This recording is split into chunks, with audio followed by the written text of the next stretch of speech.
ำลังให้เกียรติติดตามรับฟังสถานีวิทยุกระจายเสียงแห่งประเทศไทยจังหวัดเชียงรายส่งกระจายเสียงด้วยระบบ FM 95.75 เมกะเฮิรตซ์ต่อจากนี้ไปขอเชิญรับฟังรายการคลินิกยุติธรรมค่ะ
สถานีวิทยุกระจายเสียงแห่งประเทศไทยจังหวัดเชียงราย 95.75 สวัสดีครับสวัสดีท่านผู้ชมท่านผู้ฟังนะครับวันนี้อยู่กันกับน้องอั้นอธิวัฒน์กันทปิงนะครับบ่ายโมงแบบนี้วันอังคารเราจะมาอยู่ด้วยกันแน่นอนเลยกับรายการคลินิกยุติธรรมนะครับแน่นอนเลยว่ารายการนี้เราไม่ได้มาคนเดียวเนาะวันนี้เพลงค่อนข้างคึกคักนะทุกคนนะเนื่องจากว่าบ่ายๆแบบอีครับผมต้องบอกก่อนว่า มันเริ่มค่อยลับนะเราก็เลยแห่กันตั้งแต่เจ้าเลยนะครับเริ่มรายการมาก็แห่กันเลยนะครับผมแน่นอนเลยวันนี้เราอยู่กับทางท่านยงยุทธกาบแก้วนะครับนักทันตวิทยาชำนาญการพิเศษนะครับสวัสดีแหมรอบนะครับสวัสดีครับ สวัสดีครับ นี่เลยตอนแรกเขาอู้กันว่าครับผมตะกี้เขาก่อนจะเข้ารายการเขาบอกว่าอู้เมืองได้ก่อนครับท่านนี่นะ อู้ได้เพราะว่าเป็นลูกหลานคนเมืองเหมือนกันนะครับครับผมแน่นอนเลยว่าวันนี้เดี๋ยวเรามาทำความรู้จักกันดีกว่านะวันนี้แต่งชุดมาเลยนะครับหลายๆคนอาจจะเคยเห็นมาพ้องนะครับผมท่านยงยุทธวันนี้ขออนุญาตฮ้องว่าพี่ยุทธแล้วกันเนาะพี่ยุทธที่ไม่ได้อยู่ช่อง3เนาะ คนละคนกันนะครับวันนี้ขออนุญาตฮ้องพี่ยุทธแล้วกันนะครับก่อนอื่นเลยขอให้พี่ยุทธแนะนำตัวแหมสักรอบนึงครับว่าเป็นใครที่ไหนลูกหลานคนเมืองที่นี่คืออู้เมืองนี่ได้ต้องเป็นคนที่ไหนสักตีนึงเนี่ยนะได้ครับครับผมครับก็สวัสดีครับผู้ดำเนินรายการครับสวัสดีครับพี่น้องชาวจังหวัดเชียงรายทุกท่านนะครับผมก็ชื่อยงยุทธกาบแก้วนะครับตำแหน่งนักทันตวิทยาชำนาญการพิเศษนะครับเป็นคนเกิดจังหวัดพะเยาครับนะครับคนจังหวัดพะเยานะครับการศึกษาก็จบปริญญาตรีบริหารธุรกิจนะครับแล้วก็รัฐศาสตร์นะครับแล้วก็ศิลปศาสตร์มหาวิทยาลัยนะครับจากรามคำแหงครับก็มีโอกาสดีนะครับที่วันนี้เขาจะได้มาอู้เรื่องพี่น้องผู้ต้องขังจังหวัดเชียงรายของเขานะครับว่าเขาตัววันนี้เขาจะเนี่ยจะได้ครับผู้ต้องขังในเรือนจำแล้วก็เขาจะรู้ว่าผู้ต้องขังในประเทศไทยเนี่ยติดรับโรคตัวเขาเนี่ยเขาจะรู้ว่าติดรับโรคด้านไหนของพี่น้องผู้ต้องขังครับท่านนี่สังกัดอยู่กับเรือนจำกลางเชียงรายไหมครับครับผมซึ่งต้องถามกลับไปว่าท่านเป็นนักเราบอกค่อยได้ยินคำนี้น้องนักทันตวิทยาชำนาญการพิเศษแสดงว่าเป็นท่านผอ.ท่านหนึ่งใช่ไหมครับดูแลด้านไหนครับผมคือคำว่าทันตวิทยานี่คือเป็นหลักสูตรหนึ่งของกระบวนการยุติธรรมในประเทศไทยนะครับว่าเป็นการปฏิบัติต่อผู้ต้องขังนะครับคำว่าทันตวิทยาคือการปฏิบัติต่อผู้ต้องขังของประเทศไทยเขาเนี่ยครับผมนั่นแหละครับผม แน่นอนเลยว่าในเรื่องของทันตสถานหรือว่าเฮาง่ายๆก็คือเรือนจำนั่นเองนะครับคนบ้านเฮาก็เอานี่แต่ก็คือบ่มีใครอยากเข้าไปหรอกแต่วันหนึ่งวันใดที่เฮาค่อนข้างที่จะอาจพลาดพลั้งลงผิดหรือเผลอพลั้งไปในเรือนจำนี่แหละครับก็จะเป็นอีกหนึ่งที่จะนำเราไปเหมือนปรับปรุงในเรื่องของพฤติกรรมที่เฮาอาจจะกระทำผิดไปหลายๆคนอาจจะมองว่าหลายๆคนคือเฮาอยู่ต่างนอกเฮาบอกฮู้แล้วครับว่าต่างในเกิดอย่างขึ้นพ่อมันมีข่าวนักขนาดเลยว่าซ้ำเตื้อโอ้โดนซ้อมใช่ครับโอ้ซ้ำเตื้อเปิ้นเหี้ยอย่างบ่ฮู้เฮาหันออกมาเป็นอันนี้แต่ที่จริงแล้วข้างในก็มีในเรื่องของสิทธิประโยชน์ในเรื่องของการดูแลรักษาพี่น้องที่อยู่ในทันตสถานหรือแม้แต่เสรีภาพที่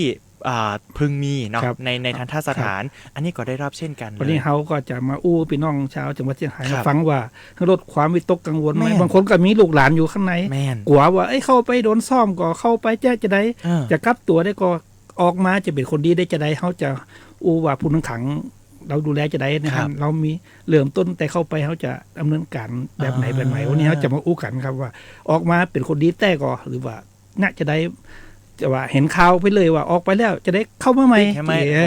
นั่นแหละครับผมแน่นอนเลยว่าทางทันตสถานหรือว่าเรือนจำกลางเชียงรายของเขานั่นแหละเปิ้ลมีกระบวนการเนาะเพราะว่าจะเป็นตั้งแต่แรกรับเข้ามา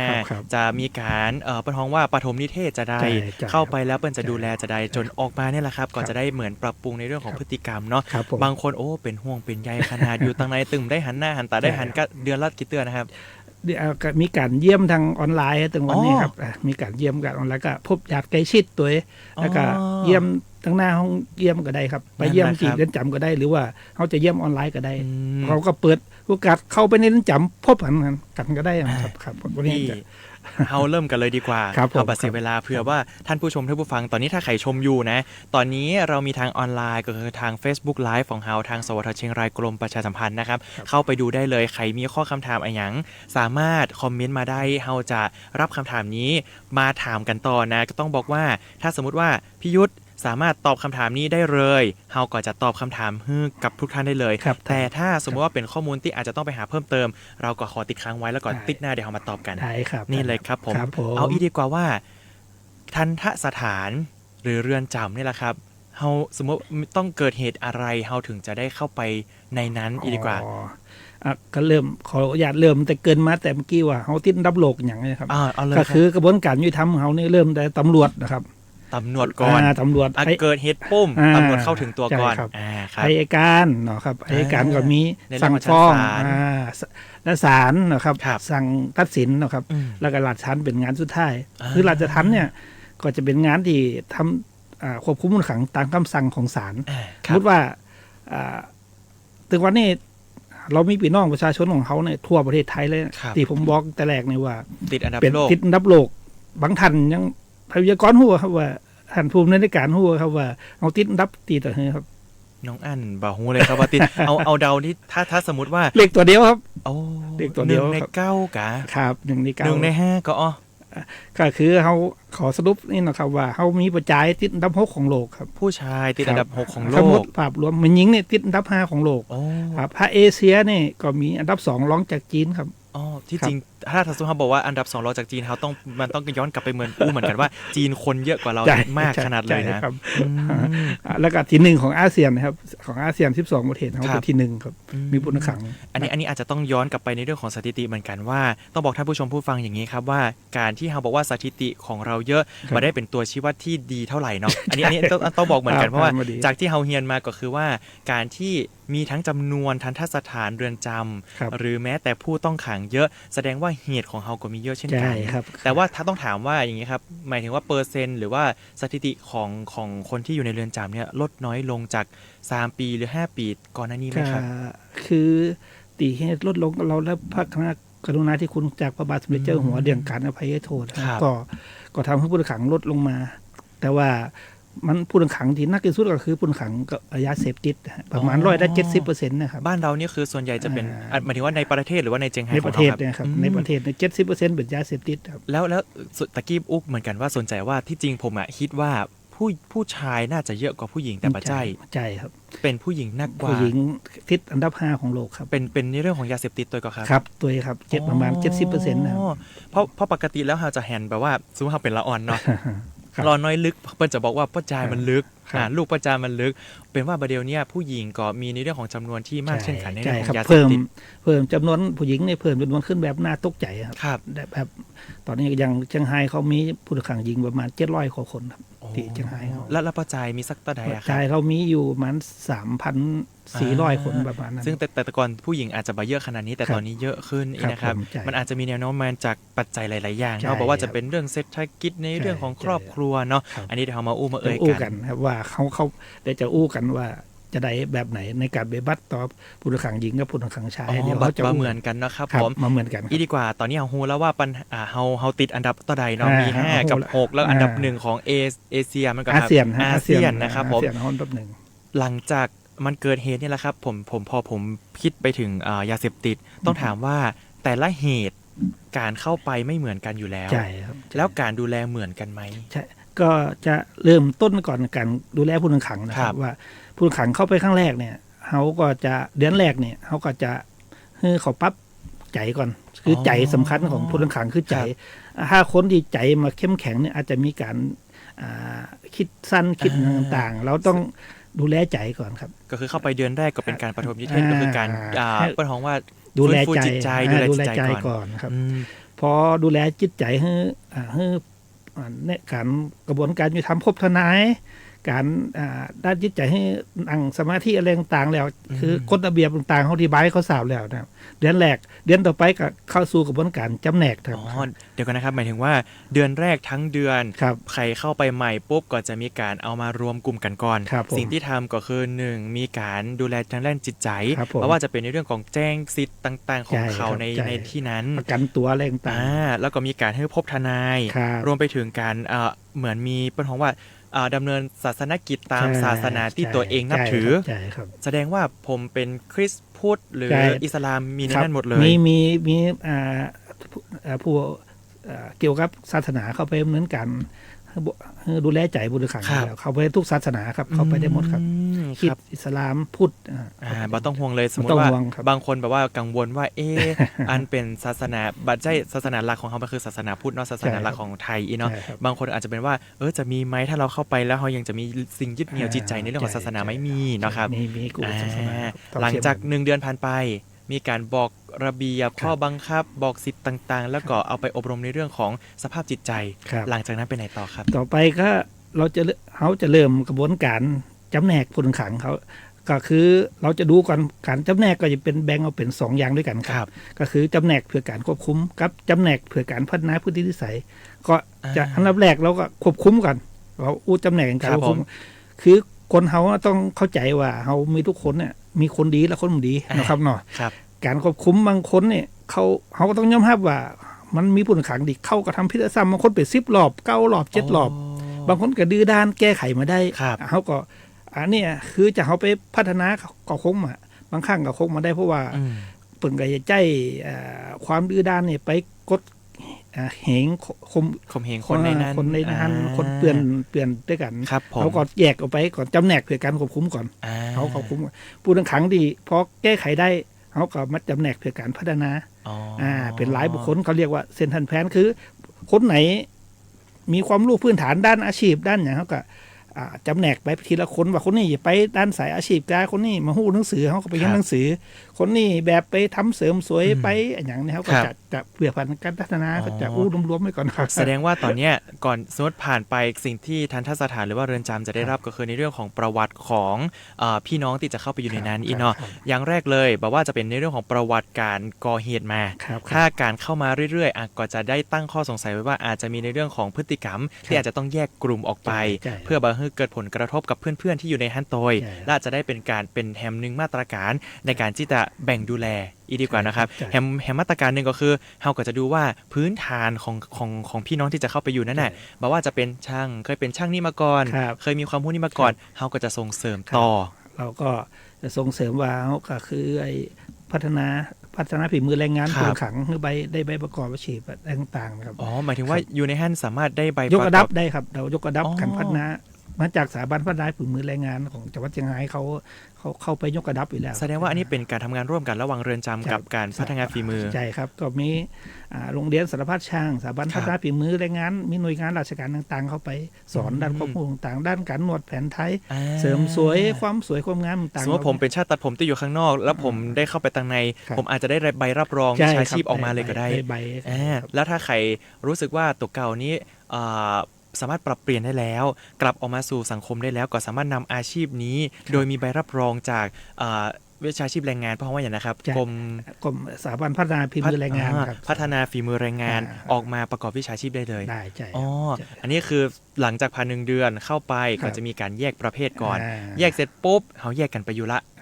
เป็นจะได้ต่อดีครับผมทีนี้ก็เราจะมาพูดถึงเรื่องการควบคุมผู้ต้องขังก่อนบางทีบางอย่างที่ผมเกินไปอาจจะทำให้ญาติพี่น้องที่มีผู้ต้องขังญาติพี่น้องอยู่ข้างในตกใจไอ้คนดื้อๆไปข่มเหงก็ไปอย่างกอเนี่ยมันไปตีก็เล่นการพนันคือเขาต้องยอมรับอย่างนึงว่าก็มีผู้ต้องขังกลุ่มนี้อยู่แต่ว่าเรื่องจำการเชียงรายก็ยังบอกว่าเขาเคารพสิทธิมนุษยชนนะฮะเหมือนการตามเพราะว่ากรมธรรม์มีวิสัยทัศน์อยู่แล้วว่าเราจะมุ่งสู่มาตรฐานสากลเขาจะมีการที่ว่าเอาไปควบคุมได้จะซ่อมจะตีจะไม่มีการใช้กำลังจะมีการใช้กำลังเข้มเขาก็จะเน้นการนั่งวิปัสสนาเรามีหลักสูตรสังคสาสมาธิของหลวงพ่อวิริยังมีการฝึกสวนสนามนี่คือการควบคุมของเขานะการออกกำลังฝึกกายบริหารสร้างระเบียบต้องอันดับแรกคือต้องให้เขารู้จักระเบียบวินัยก่อนเหมือนมีห่วงเวลาในการสมมติว่าตื่นเต้าอี้โมงเนอร์เขาจะมาวิ่งรถที่จริงคล้ายๆกับผมไปเรียนรดเดี๋ยวนี้ที่จริงเหมือนเข้าไปหลักสูตรรดคือเป่านกหวีดตื่นละอาบน้ำลูกเจ้ามาวิ่งออกกำลังกายนะครับผมก็นี่ก็จะทำให้เทว่าเข้าไปควบคุมไปซ่อมไม่ตีมาใจคือควบคุมก็คือแบบที่กล่าวมาว่าเขาต้องดำเนินการฝึกระเบียบวินัย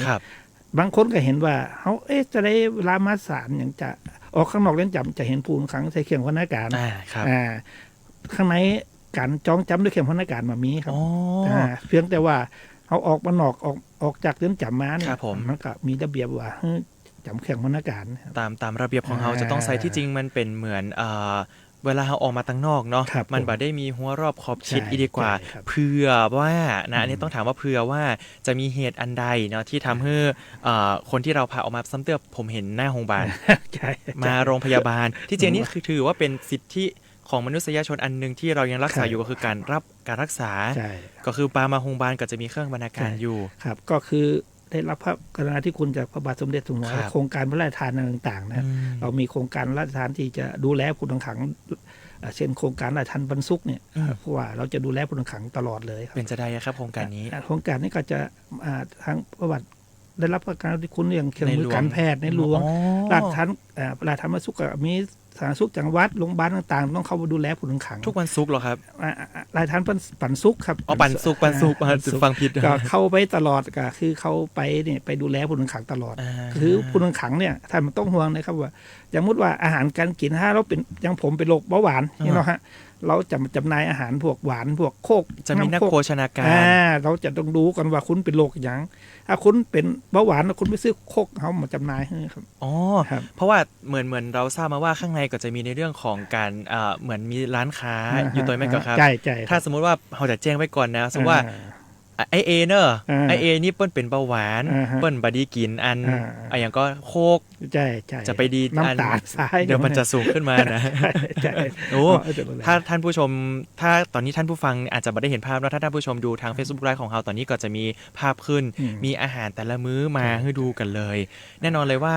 ที่จริงข่าวในเรื่องของอาหารก็เป็นเรื่องที่คนสนใจมากๆเหมือนกันเพราะว่าจะเป็นในเรื่องของโรงเรียนเนาะที่เราจะได้ยินในเรื่องของอาหารกลางวันนะในเรือนจำก็เช่นกันที่อาจจะมีในเรื่องของอาหารว่าโอ้เปิ้นกินอันแต่อันว่าวันนี้ใครเห็นจอผมหิวข้าวแล้วเพราะว่าผมยังไม่ได้กินข้าวเที่ยงตอนนี้นะคืออยากอาหารอยากเสริมนิดหน่อยอยากเสริมนันพูดบรรยากาศนิดหน่อยว่าบางครั้งจะได้ไปถ้ามีพี่น้องอยู่ในเรือนจำจะบอกว่าอาหารมาล้ำแต่ก็ครับเพราะว่าอาหารของเขาเนี่ยจะมาได้ใส่ผงชูรสนะครับมาใส่เครื่องปรุงรสนะครับเดี๋ยวก่อนนะคนดำเนินรายการเริ่มไข้หัวแล้วที่มันบาลำเพราะอาจจะติดว่าไม่ได้มีผงนัวเนาะใช่ครับ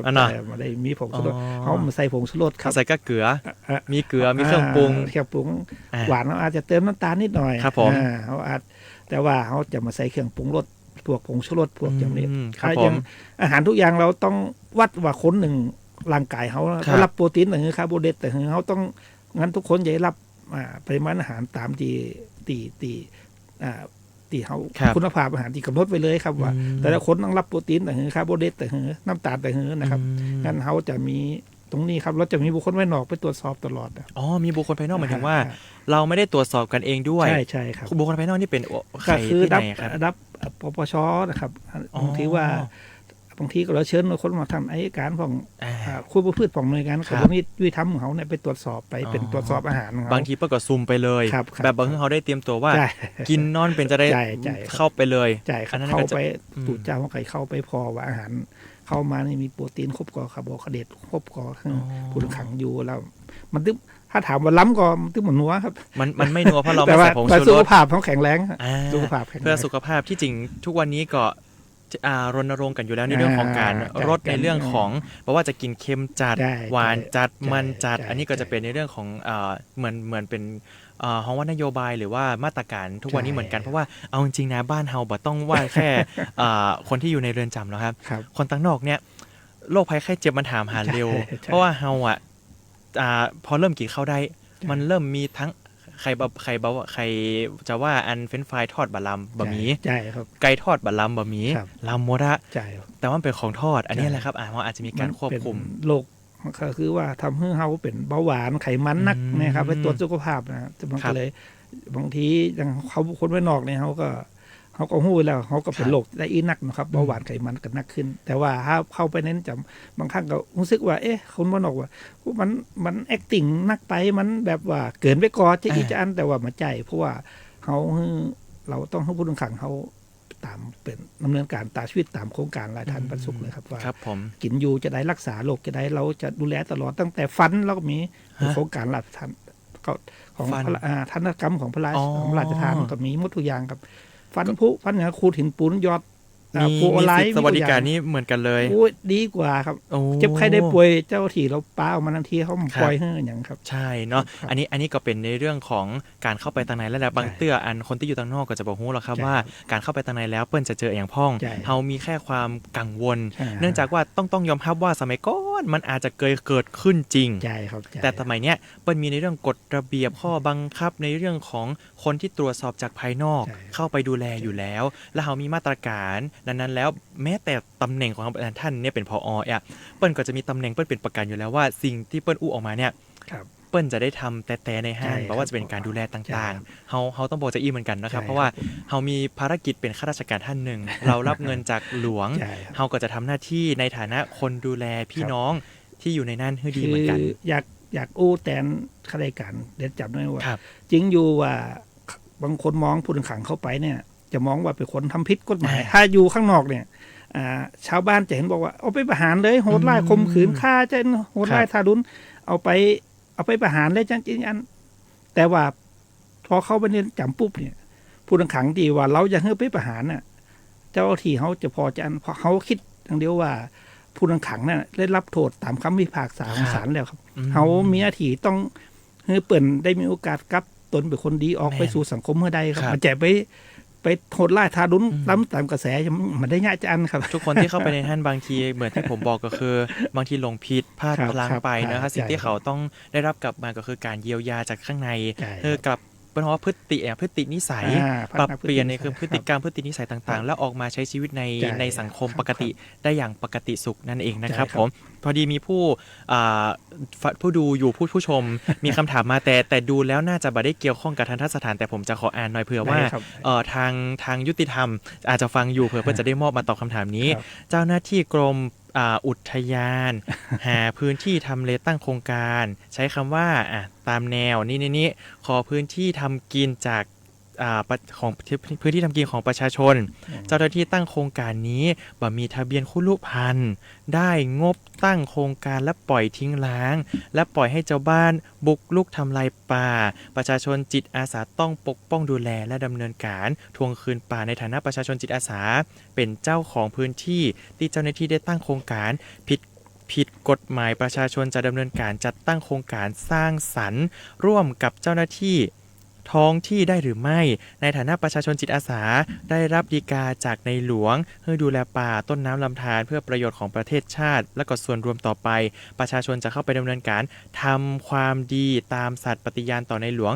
ผิดกฎหมายข้อไหนหรืออย่างไรอันนี้อาจจะเกี่ยวข้องกับป่าไม้เนาะ ใช่ไหม เดี๋ยวจะได้แล้วผมอ่านแล้วนะครับถ้าเดี๋ยวผมแคปไว้ตัวนะครับแล้วก็เดี๋ยวจะส่งต่อในเรื่องของข้อกฎหมายเหล่านี้เผื่อว่าครั้งหน้าทางกระทรวงยุติธรรมหรือ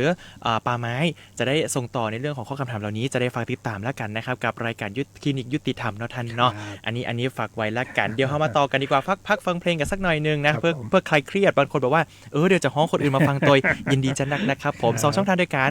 95.75 เมกะเฮิรตซ์และอีกทางหนึ่งก็คือ Facebook Live นะครับมีอยู่โดยผมอธิวัฒน์กันทปิงแล้วก็ท่านยงยุทธนะครับ ครับ อายุทธของเรานั่นเองนะครับ ครับ เดี๋ยวพักกันสักครู่นะครับ ธุรกิจของคุณพร้อมหรือยังที่จะให้คนเชียงรายทั้งจังหวัดรู้จัก มาเพิ่มยอดขายขยายฐานลูกค้า ผ่านคลื่นวิทยุที่คนเชียงรายเลือกฟัง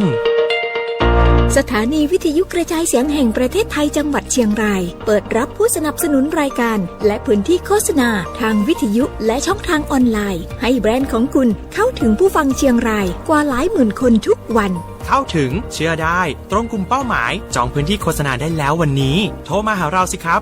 053 702 642 หรือ 092 246 8581 หรือ inbox page สวทเชียงรายกรมประชาสัมพันธ์ ให้เสียงของเราขับเคลื่อนธุรกิจของคุณ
สถานีวิทยุกระจายเสียงแห่งประเทศไทยจังหวัดเชียงราย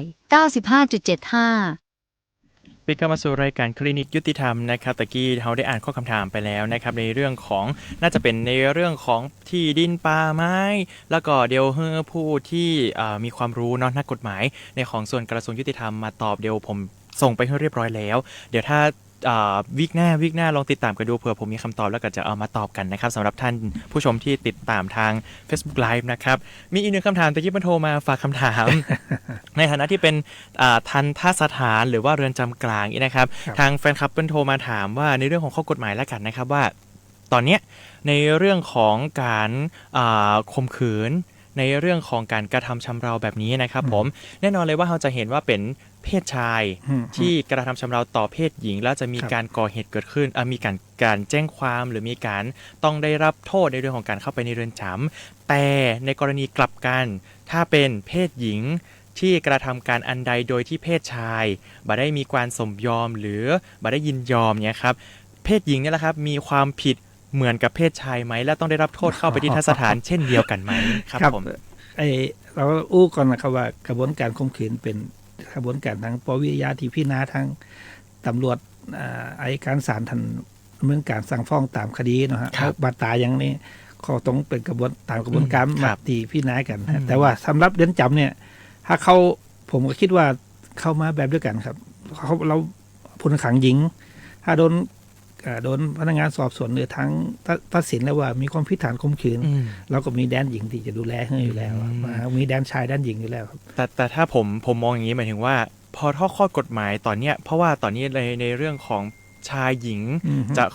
แบบว่าจะเป็นเรื่องของแต่งงานเนาะที่เริ่มมีการแก้ตัวบทกฎหมายไปแล้วผมมองว่าก็น่าจะเป็นตัวบุคคลถ้าบุคคลคนเนี้ยไปกระทำการเหมือนแบบว่าจะเป็นการข่มขืนหรือกระทำการใดโดยที่อีกฝ่ายบอกว่าจะเป็นเพศไหนไม่สมยอมหรือยินยอมน่าจะได้รับในเรื่องของโทษเท่าเทียมกันใช่ครับเป็นกระบวนการพิจารณาทางกระบวนการยุติธรรมทั้งศาลนั่นแหละครับทางเรือนจำต้องบอกว่าจะแยกอย่างโดยที่แหมฝ่ายบ่ยินยอมถือว่าผิดทั้งนั้นบอกว่าจะเป็นเพศชายเพศหญิงหรือจะเป็นเขาบอกว่า LGBTQ ตอนเดี๋ยวนี้ตัวย่ออัน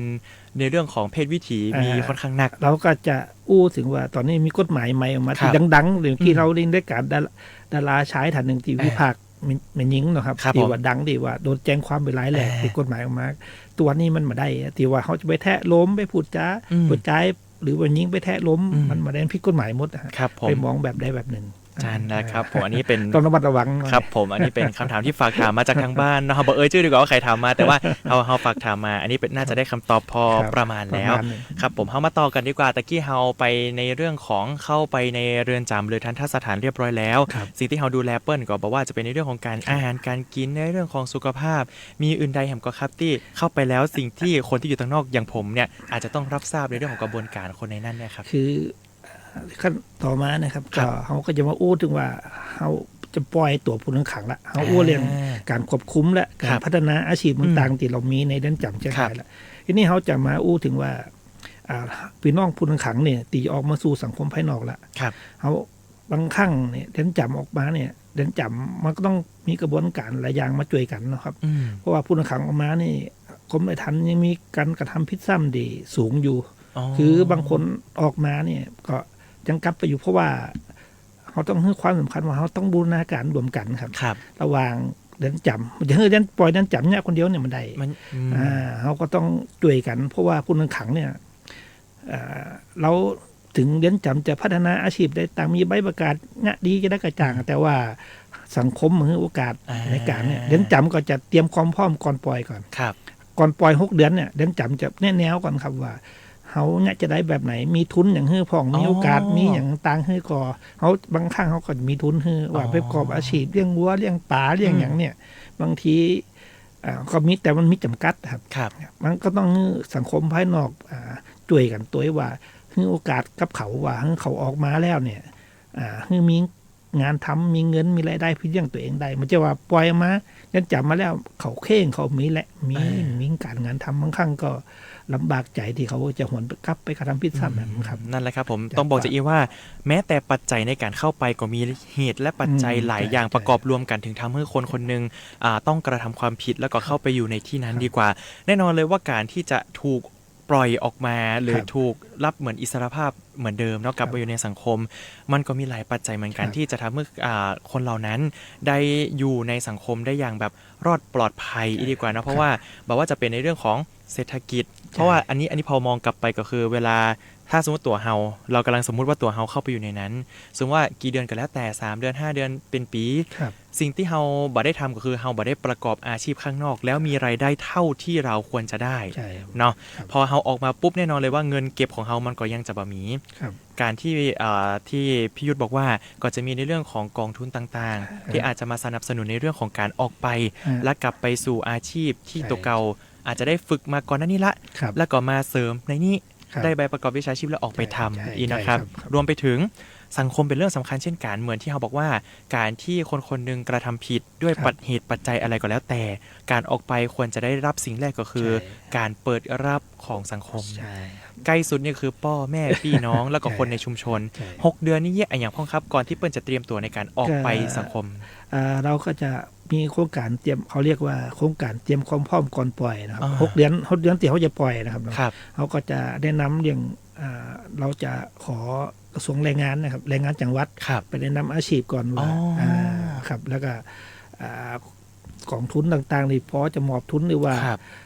แต่ตอนนี้เราถ้าเป็นเรียนจำบ้านแห่งที่มีนิคมอุตสาหกรรมเขาจะให้ผู้ต้องขังไปนอนที่นิคมอุตสาหกรรม อืม ก็คือว่าทำงานในนิคมอุตสาหกรรม อ๋อ คือไม่ได้อยู่ในเรือนจำเลยคือนอนอยู่ในนิคมทำงานต่อ ครับ ถ้าเขาจะทำงานต่อเขาก็ก็ หมายถึงว่าในช่วง 6 เดือนนี้เหมือนไปฝึกงานก่อนอยู่ที่นั่นแล้ว จ่าย อ๋อแล้วก็คือเหมือนก็ ทำงาน มีการ ต่อ มีก็ยังมีการควบคุมดูแล จากทาง ใช่ ทาง ครับ สถาน ใช่ ทางเรือนจำอยู่ จ่ายครับ ก็คือไปเหมือนฝึกงานที่ประมาณว่านิคม ครับนิคมอุตสาหกรรม แล้วแต่จังหวัดที่มี ครับ นิคมนั้นอยู่ ครับ เชียงไฮ้เขามีนิคมแบบนี้เนาะ นี่ครับให้เขามีครับเขา อืม แต่เพียงแต่เอาผู้ต้องขังดีว่าเขาเกณฑ์ ครับ ทำงานกับผู้ประกอบการภายนอก อ๋อ ถ้าพี่น้องเจ้าจังหวัดเชียงรายที่มีฐานประกอบการจะพอเขาเรียกพี่น้องผู้ต้องขังออกไปเนี่ยจุ๋ยเนี่ยได้กับบันทิตต่อที่เรือนจำกลางเชี อั ย น ง นี้ ราย เหมือน ได้ เป็นการ MOU กันระหว่าง ใช่ เรือนจำกับผู้ประกอบการนั้นๆ ใช่ครับเพราะว่า อ่า ขาดแรงงานอย่างต่างเพราะว่าตอนนี้เรามีปัญหากับเปลี่ยนบ้านแรงงานอย่างต่างก็ขาด ครับ มาติดต่อกับเรือนจำได้เผื่อจ้างผู้ต้องขังออกไป ตอนนี้มีผู้ประกอบการบางส่วนก็ครับที่มี มี การ MOU บางส่วนแต่ว่ามาต่อเนื่องครับ อืม วันนี้เขาแขกไปทำงานประกอบการแขกอาทิตย์ละวัน2 วันนะครับ มันเหมือนเป็นจ้างเหมาเป็นจอบ แม่นก็ครับ คล้ายๆเป็นจ้างเหมา ใช่ เพราะว่า ใช่ บ่ใช่เพราะว่าถ้าเป็นนิคมอ่ะเปิ้นทำ เป็น ทุก ทำตลอด วัน ใช่ครับ ลายของ ครับ เครื่องจักร ครับ มัน ใช่ ต้องใช้ตลอด ใช่ แต่ถ้าสมมติว่าเป็นผู้ประกอบการบ้านเฮาอาจจะไม่ใช่เหมือนอุตสาหกรรม ใช่ ก็จะมีการเป็นจอบๆไป ครับ อ๋อ ครับ ก็ยังมีอยู่อีกนะครับ ใช่ครับ ยกตัวอย่างผู้ประกอบการที่เป็นเหมือนอาชีพเพราะว่าอย่างเป็นธุรกิจอะไรอย่างอี้ได้ก็ครับ ถ้าจะยกก็คือเขตพวกนิคมจังหวัดอื่นนะครับ อืม เขาจะยก ครับ สมมติประกาศเนี่ยครับก็มีนิคมผมเคยไปอ นัก ยู่ ขนาดหรอ นักขนาดก็อย่าจ้างนี่ไปนอนอยู่เลยครับในนิคมอุตสาหกรรมอย่านอนเรือนจำเพียงแต่เจ้าหน้าที่เขาไปควบคุมดูแลไป อ๋อบ างทีก็5-6 เดือนเข้าเกณฑ์แล้วเขาก็จะให้นอนในไปนอนกินนอนอยู่เลยครับ อ๋อ แต่ว่ายังมาพ้นโทษครับ การคำว่าไปกินนอนก็คือได้ไปใช้ชีวิต ใช่ กับ ครับ พี่น้อง ทดลอง ที่เป็นคนในอุตสาหกรรมนั้น ใจ เลย ใจครับ อ่า ใจครับ แต่ว่าเฮาก็จะมีเจ้าหน้าที่ของเฮา จ่ายไปตรวจสอบไปดูแลอยู่ครับ อ๋อ เป็นบางครั้ง เป็นบางครั้งก็คือ ยัง เหมือนเข้า ปล่ ไป อย เช็คว่ายังแยกการดียูเนอร์ ใช่ครับ อ่า ถ้าทำพิษก็กลับเข้ามาใหม่ แล้วทำผิดนี่คือใครมาแจ้งคนในท่านแจ้งได้เลย ใช่ครับ อ๋อ ถ้าทำพิษแล้วเขาเจ้าพนักงานก็ตรวจสอบกำกับดูแลอยู่ว่าทำพิษ ครับ ระเบียบอย่างก็เอากลับมาใหม่ครับ อืม ก็มาเริ่มต้น ส่วนใหญ่ก็จะเป็นอีก 6 เดือนถึงจะมีการพ้นโทษ ครับ อันนี้ก็จะเป็น ก็ เก เป็น ณฑ์ เกณฑ์ต่างๆครับ อ๋อ โทษมาเกิน3 ปี6โทษจะอีกก็คือตะผู้ต้องขังที่เขาเกณฑ์จะมีเกณฑ์ต่างๆในการของผู้ต้องขังพักโทษลดโทษ อืม ประกอบการออกใจนอก ครับ จะมีเกณฑ์ต่าง อ่า ๆจำแล้วมาเกิน3 ปี6อย่างต่างๆครับ ครับ อ ผ ยู่ ม จันไหนครับ นี่เราเริ่มตั้งแต่การกระทำผิด ครับ มีการพิพากษา ครับ โทษแล้วเข้าไปที่เรือนจ ครับ ำเฮาก็มีการดูแลในเรื่องของสภาพจิตใจตั้งแต่แรกเดือน ครับ แรก เพื่อที่จะปรับตัวเข้าอยู่กับ ครับ ที่ท่านได้อีกเนาะแล้วก็จะมีการพัฒนาในเรื่องของศักยภาพที่ท่านมีอยู่ ครับ เอามาต่อยอดที่ในนี้แล้วก็ได้ใบรับเพราะว่า ใบประกาศ ใบประกาศหรือ ครับ ใบรับรองวิชาชีพ วิชาชี ข พ องท่าน อ่า ออกไปนะครับ จนตอนเนี้ยมีการมีก่อนจะออกเปิ้ลยังมีปั เตรี ด ยม ชิม เตรียมความพร้อม เตรียมความพร้อมก่อนปล่อยนะครับ6 เดือนเนาะตาม ครับ เกณฑ์ของเปิ้ล ครับ ที่จริงมันก็จะมีเช็คลิสต์แล้วครับ ครับ เพราะว่าอันนี้ต้องบอกไปเหมือนกันว่าแต่ละเคสอาจจะมีเงื่อนไขที่แตกต่างกันไป ใช่ เพราะว่าแล้วแต่โทษในการที่ ใช่ เข้าไปอยู่ตรงนั้นเหมือนกันเนาะ ครับ สำคนบอกว่าโอ้ใน A โทษก็คืออันมีการไปฆ่าเนาะสมมตินะฆ่าปุ๊บ ในบีอันเป็นลักของบ่ได้ขึ้นมาอยู่ด้วยกันอันนี้ก็บ่ใช่ครับจะเนี่ยอยากรู้กับพี่น้องชาวเชียงรายนะว่าบางครั้งก็มีปัญหาผู้ต้องขังที่เป็นโรคจิตที่ว่ามันแบบมีสุขภาพในเรื่องของจิตครับผมที่ว่าอาจจะมีการฆ่าต่อเนื่องเราดูหนังดูละครเห็นฆ่าต่อเนื่องหรือว่าพฤติกรรมชอบข่มขืนเนี่ยเขามีกฎหมายฉบับหนึ่งเดียวกับจีช็อกนะฮะเราจะดำเนินด้านนี้ก่อนนะครับคือจีช็อกเนี่ยเราสามารถมีความผิดก็ได้แต่ว่าทางอัยการศาลสามารถสั่งขังได้เลยขังไว้ก่อนถ้าออกไปนี่ก็เป็นสร้างความเดือดร้อนในสังคมนะครับที่เราจะเห็นมันนะตอนนี้ก็มีกฎหมายฉบับนี้มากำกับดูแลจันนะครับนะครับว่าเพราะเราจะต้องประเมินก่อนครับ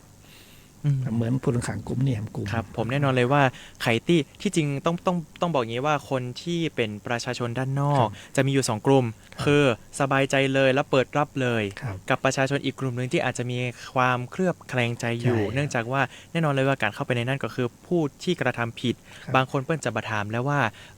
ตั้งใจก่อบ่ตั้งใจก่อพลั้งก่อพอออกมาปุ๊บเปิ้ลก็จะจี้ว่าอันนี้คือคนที่อยู่ในนั้นมาก่อนการทำแบบเนี้ยเฮาก็จะมีมาตรการในการที่จะสร้างความมั่นใจให้กับพี่น้องประชาชนที่อยู่ต่างนอกโดยว่าออกไปแล้วเปิ้ลจะเป็นคนดีมีพฤติกรรมที่ดีขึ้นดีขึ้นในระดับไหนเดี๋ยวเขาว่ากันแฮมทีซึ่งต้องถามย้อนต่อไปว่าสมมุติว่าเปิ้ลออกไปแล้วตาม6เดือนที่ผ่านพ้นหลังจากนั้นเรายังมีการติดตามในเรื่องติดตามครับก็เราก็จะส่งแบบติดตามมาทุกทั้งส่งข้อผู้ต้องขังไปติดตามมาทุกตำบลเลยทุกเทศบาลตำบลที่ผู้ต้องขังที่ปล่อยกลับไปเราก็อย่างสื่อติดตามไปให้รายงานกลับมาว่าผู้ต้องขังคนนี้ไปอยู่ในชุมชนเนี่ยเป็นจะได้ผ่องไปได้ผ่องเหมือนประเมิน360องศาเราจะส่งไปที่เทศบาลบางอบตบางไปจ่วยน้อยบางไปจ่วยว่าไปพอคือจิมโลว่าผู้ต้องขังคนนี้ออกไปแล้วเนี่ยมีอาชีพอย่างก็มีรายได้อย่างกอหรือว่ากลับไปกระทำอย่างกอเหมือนประเมินความเสี่ยงไปตัวเองเราจะส่งหนังสือตามไปฮะทางนั้นจำก็เรียกว่าฝ่ายส่งเคราะห์ผู้ต้องขังก็คือคอยที่ตามผู้ต้องขังอันนี้ตามห่วงรอบประมาณสักเท่าใดครับแล้วแต่ถ้าออกไปกับทางนั้นจำก็จะเริ่มติดตามเลยครับเริ่มตั้งแต่ออกไปเลยครับครับผมจนเราจะมั่นใจพอว่าท่านคนนี้สามารถกลับเข้าสู่สังคมโดยปลอดภัยบอกว่าจะเป็นในเรื่องของปัจจัยต่างๆในเรื่องปัจจัยสังคมปัจจัยพี่น้องที่อยู่ใกล้ปลอดภัยดีแล้วเราก็จะให้เปิ้ลเป็นบุคคลที่อยู่ในสังคมได้อย่างปกติเลยใช่ครับนี่แหละครับผมในเรื่องของการดูแลพี่น้องใครที่เป็นห่วงพี่น้องที่อยู่ในเรือนจำหรือทันทสถานอยู่มาฟังตรงนี้ก็จะได้อุ่นใจขึ้นนะครับผมมีข้อมูลอื่นใดก็ครับในเรื่องของการที่จะส่งต่อข้อมูลเหล่านี้บอกว่าจะเป็นไปยังพี่น้องพ่อแม่ที่อยู่ต่างนอกเพื่อให้ความสบายใจกับอาจจะมีคนที่เป็นลูกหลานหรือว่าญาติพี่น้องที่อยู่ข้างในได้สบายใจครับผมอยากฝากพ่อแม่พี่น้องชาวจังหวัดเชียงรายทุกท่านนะครับก็คือสมัยก่อนท่านอาจจะมองดูหนังดูละครอาจจะน่าเป็นการระบบการควบคุมผู้ต้องขังแบบแก้แค้นทดแทนแก้แค้นก็คือว่าคือสะสมก็คือแบบแก้แค้นเขาเรียกจะได้จะอันตอบไล่ทารุณเนี่ยเขาหมดไปแล้วครับแต่วันนี้กรมราชทัณฑ์ของเขาได้แก้ไขผู้ต้องขังโดยมุ่งการควบคุมและแก้ไขพัฒนาพฤติสัยมุ่งสู่มาตรฐานสากลครับคือไปบัตรตามขั้นต่ำของกฎบัตรประชาชาตินะครับเน้นเวลารู้เนี่ยครับว่าเอาตัวเนี้ยจะได้ความเป็นอยู่จะได้แล้วก็ปัจจัย4การนอนตั้งแต่กินอยู่รับนอนต่างๆก็คือสบายใจได้การจำเครื่องพัฒนาการในคุกเขาจะมามีครับเขามีเฉพาะผู้ต้องขังที่เข้าเกณฑ์ด้วยว่าบางทีไปศาลไปโรงพยาบาลรู้ควบคุมมาด้านนอกแต่กับทั้งนี้ทั้งนั้นก็ผู้ต้องขังเกินอายุ60 ปีเด็กเขาจะมาใส่อยู่แล้วถ้ามันจำเป็นแต่เขามาใส่กฎหมายห้ามใส่ก็อยู่ในการพิจารณาอีกครั้งหนึ่งแต่ว่าเขาจะมาใส่งั้นเห็นว่า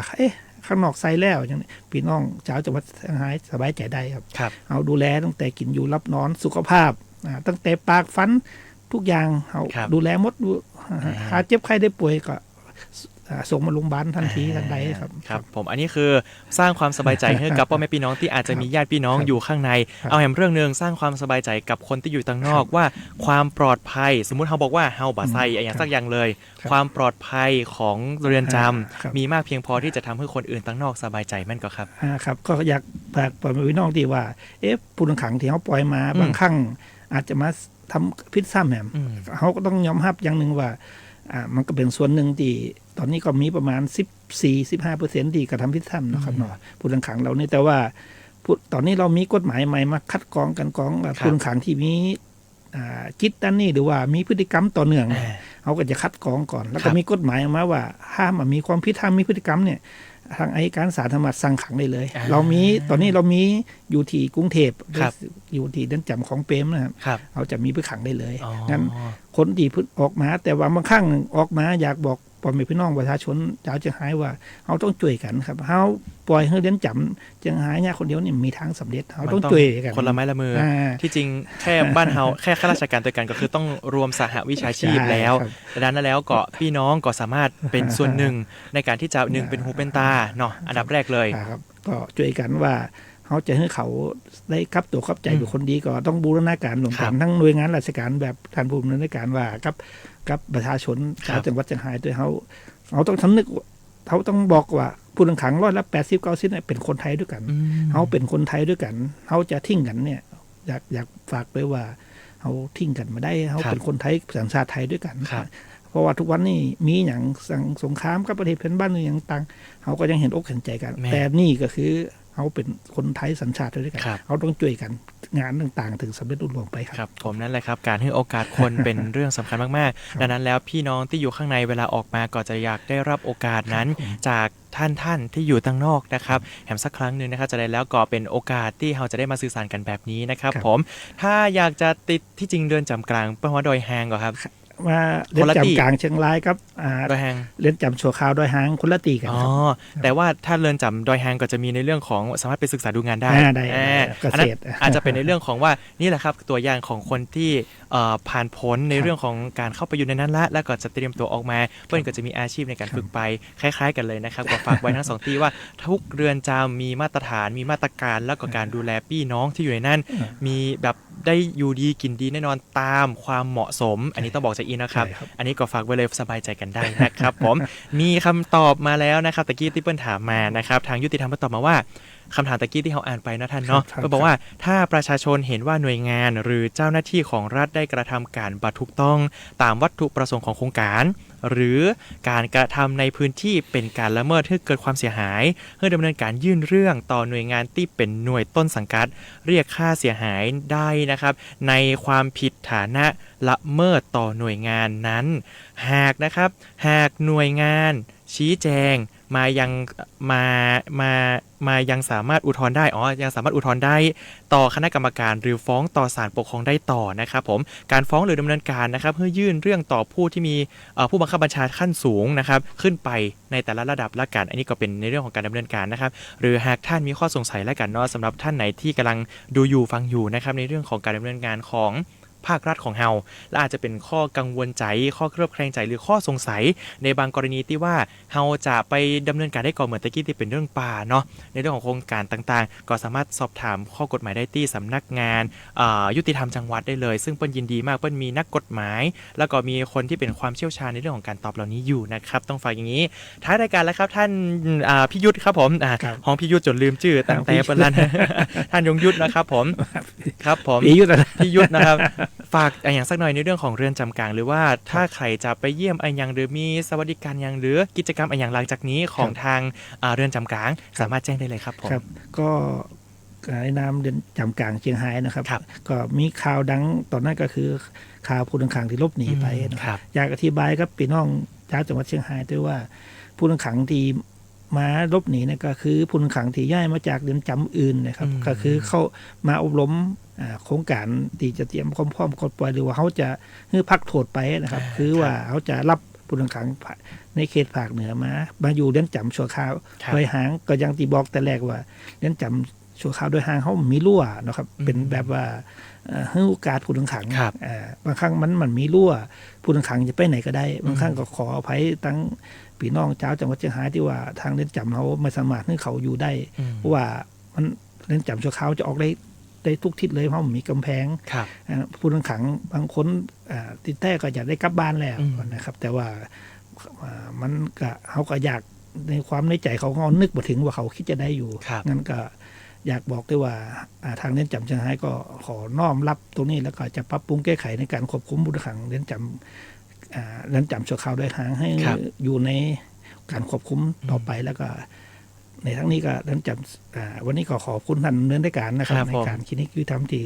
ได้ให้ผมได้มีโอกาสได้มาพบปะพูดคุยกับพี่น้องชาวเชียงรายในวันนี้นะครับวันนั้นก็ขอบคุณอีกครั้งหนึ่งครับ ขอบคุณ สวัสดีครับ ยินดีจะนักเลยครับ ผม แน่นอนเลยว่า ผมเชื่อมั่นว่าหน่วยงานของเฮาบอกว่าเพราะผมได้พูดคุยกับบอกว่าจะเป็นหน่วยงานเรือนจำบังคับคดียุติธรรมทุกคนผมต้องบอกว่าทำเกินภาระหน้าที่ด้วยซ้ำบางทีเนาะ เขาทำด้วยใจแต่บางทีเขาเห็นเคสต่างๆเขาก็อยากจะเข้าไปช่วยเหลือให้ถึงที่สุด ดังนั้นแล้วเหตุที่เกิดขึ้นมันคือความสุดวิสัย ดังนั้นแล้วเขาก็น้อมรับในเรื่องของข้อผิดพลาดบางอย่าง เพื่อนำมาปรับปรุงแก้ไขในกระบวนการของเขาต่อไป แต่อื่นใดแล้วพี่น้องประชาชนอยากจะให้เข้าใจในเรื่องของการทำงานของทางเรือนจำโดยว่าเป็นจะใดเนาะ ครับผม แน่นอนเลยว่าวันนี้เราได้ทั้งความรู้เราได้ทั้งคลายข้อสงสัยคลายข้อกังวลของพี่น้องชาวเจียงไฮ้ที่อาจจะมีต่อเรือนจำหรือแม้ต่อผู้ต้องขัง หรือแม้แต่เป็นห่วงเป็นใยญาติพี่น้องที่เข้าไปอยู่ในวันนี้คลายข้อสงสัยทั้งหมดแล้ว วันนี้ต้องขอบคุณมากๆเลยนะครับที่พี่ยุทธนะครับแหมสรอนะครับท่านยงยุทธนะครับยงยุทธกาบแก้วนะครับผมซึ่งท่านเป็นผอ.อยู่ที่เรือนจำกลางนะครับวันนี้ได้มาให้ความรู้กันและมาร่วมรายการกัน ถ้าหากมีโอกาสหน้าหรือมีโครงการดีๆอย่างในเรื่องของเรือนจำกลางเรายินดีมากเลยนะครับที่จะมาพูดคุยกันแฮมสำหรับวันนี้ขอบคุณท่านนะครับผม ขอบคุณ แล้วก็ ครับ ต้องนำรายการ